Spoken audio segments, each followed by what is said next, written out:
ബോസിൽ പോയിട്ടുണ്ടായിരുന്നു. ഇപ്പം ബിഗ് ബോസിന്റെ ഫൈനൽ വരും. എന്താണ് പറയാനുള്ളത്? ബിഗ് ബോസ് കാണാറുണ്ട് ഈ സീസൺ? ഫേവറേറ്റ് ആയിട്ടുള്ളവർക്ക് അങ്ങനെയല്ല, എല്ലാവരും ഇഷ്ടം. ഇപ്പൊ നിങ്ങൾ എല്ലാവരും പറയുമ്പോൾ എല്ലാവരും ഇഷ്ടമാണ്, എല്ലാവരും ഇഷ്ടമാണ്. ആരെങ്കിലും വിജയിക്കുമെന്ന് തോന്നുന്നുണ്ടോ? ആരെങ്കിലും പ്രഡിക്ഷൻ ഉണ്ടോ വിജയിക്കുന്നത്? ആഗ്രഹമുള്ള ഒരാൾ ആക്ച്വലി അതിനകത്ത് നല്ലൊരു ഗെയിമർ എന്ന് പറഞ്ഞത് എനിക്ക് തോന്നുന്നു ഇവിടുത്തെ ഏറ്റവും ഹേറ്റേഴ്സ് ആയിട്ടുള്ള ജാസ്മിനാണ്. പക്ഷെ എനിക്ക് തോന്നുന്നു ആ ഗെയിം ആ കുട്ടി ഇല്ലായിരുന്നേ നമ്മൾ ആരും കാണത്തില്ലായിരുന്നു. അല്ലെങ്കിൽ അവിടെ ഒരു സ്ഥാനത്ത് നിൽക്കുക.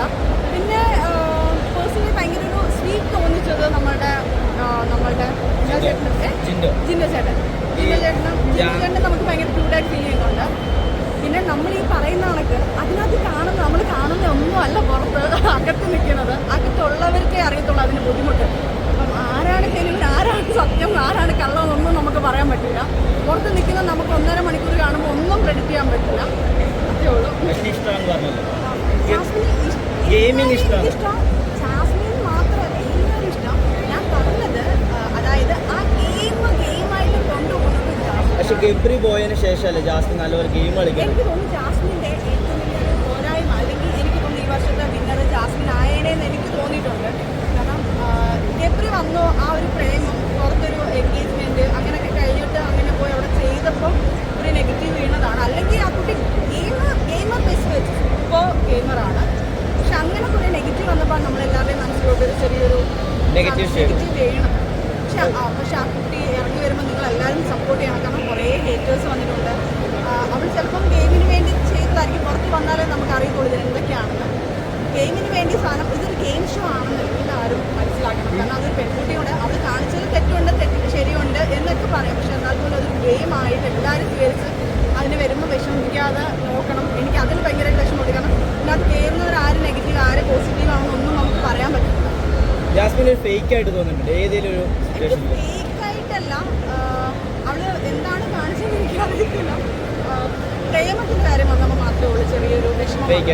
ഫേക്കല്ല, അത് ഗെയിമിന് വേണ്ടിയിട്ടാണെന്ന് തന്നെ തോന്നി. കാരണം പുറത്തൊരാൾ നിൽക്കുമ്പോൾ അകത്ത് നിൽക്കുമ്പോൾ ഇങ്ങനെ കാണിക്കുക എന്നുള്ളത് ചിലപ്പോൾ അവിടുത്തെ സിറ്റുവേഷൻ നമ്മൾ പറയുന്നതാണെങ്കിൽ മൊബൈലില്ല, ക്യാമറയില്ല, TV ഇല്ല, നമ്മളൊരു എൻ്റർടൈൻമെൻറ്റ് ഒന്നുമില്ല അവിടെ. അന്നേരം നമ്മൾ കൂടുതലും നമുക്ക് ഫാമിലീസ് ഇല്ല, ഇതൊന്നും ഇല്ലാതിരിക്കുമ്പോൾ ചിലപ്പോൾ ഒരു കൂട്ട് കിട്ടുന്നത് അത് ചിലപ്പോൾ ഏത് രീതിയിലാണ് അത് എടുക്കുന്നത് എനിക്കറിയത്തില്ല. അത് പറയുന്നത് നമ്മളൊരു ഫ്രണ്ടാണ്, അവർ സപ്പോർട്ടിങ് സീരിയസ്ലി നമുക്ക് അവിടെ നിൽക്കുമ്പോൾ അതിൻ്റെ വേദന അറിയത്തുള്ളൂ. ഭയങ്കര ക്രിട്ടിക്കലാണ് നമുക്ക് അവിടെ കഴിഞ്ഞു പോകുന്നത്. ആശ്വാസമായിരിക്കും, എനിക്കറിയത്തില്ല. ജിൻഡോ വിജയിക്കുമെന്നാണ് എല്ലാവരും പറയുന്നത്. എനിക്ക് ഭയങ്കരമായിട്ട് ഇഷ്ടമാണ് ജിൻഡോ ചേട്ടനെ. ജിൻഡോ ചേട്ടൻ്റെ പൊട്ടത്തിനാണ് ഏറ്റവും വലിയ ഇഷ്ടം. ഞാൻ ചെറിയ കുട്ടിയായിട്ട് എനിക്കത് മനസ്സിലാവും. ഇല്ലല്ലോ, എനിക്ക് ആക്ച്വലി ബിഗ് ബോസിൽ മിക്കവരെ ഇപ്പോഴത്തെ പ്രാവശ്യം അങ്ങനെ വലുതായിട്ട് ആരെയും ഡയറക്റ്റ് പരിചയം. അഖിലേട്ടൻ പറഞ്ഞൊരു വിഷയമുണ്ട്, അത് കേട്ടായിരുന്നു. എനിക്ക് തോന്നുന്നു നിങ്ങൾ പറഞ്ഞപ്പോഴേ അത് ശരിക്കും അത് നമുക്ക് എല്ലാവർക്കും ഹേറ്റ് ചെയ്ത ഒരു കാര്യമാണ്. കാരണം ഞങ്ങളെല്ലാവരും ലേഡീസാണ്. വന്ന് കയറി നമ്മൾ ഇങ്ങനത്തെ ഒരു കാര്യം പറയുമ്പോൾ അത് ആരാണെന്ന് മെൻഷൻ ചെയ്തില്ലെങ്കിൽ നമുക്ക് എല്ലാവർക്കും അറിയാം. കാരണം ഞാനും എൻ്റെ ഹസ്ബൻഡായിരുന്ന ഫിറോസുമായിട്ട് ഞങ്ങൾ കയറിയതാണ്. കാരണം അപ്പം ഫിറോസ് എന്നെ അങ്ങനെ ഒരു കമ്പാരിസൺ പോലെ പോയി പോകുന്നു. അതിനകത്തുള്ള ഓരോ പെണ്ണുങ്ങൾക്കും അത് വായിച്ചിട്ടുണ്ട്. അത് അങ്ങനെ ഒരു അവസ്ഥ ആരെ വന്നിട്ടുള്ളത് അതിൻ്റെ അവിടുത്തെ ചാനൽ ബേസ് ആണെങ്കിലും അല്ലെങ്കിൽ ഏതൊരു കണ്ടസ്റ്റൻ്റ് ആണെങ്കിലും സംഭവിച്ചിട്ടുള്ളത് വ്യക്തമായിട്ട് പറയാൻ ഇത് ഭയങ്കര തെറ്റായി പോയി. അതെല്ലാം നമുക്ക് എല്ലാവർക്കും ബാധിക്കുന്നുണ്ട്. അത് തെറ്റ് തന്നെയാണ് ചേട്ടൻ അഖിലേട്ടൻ പറഞ്ഞത്.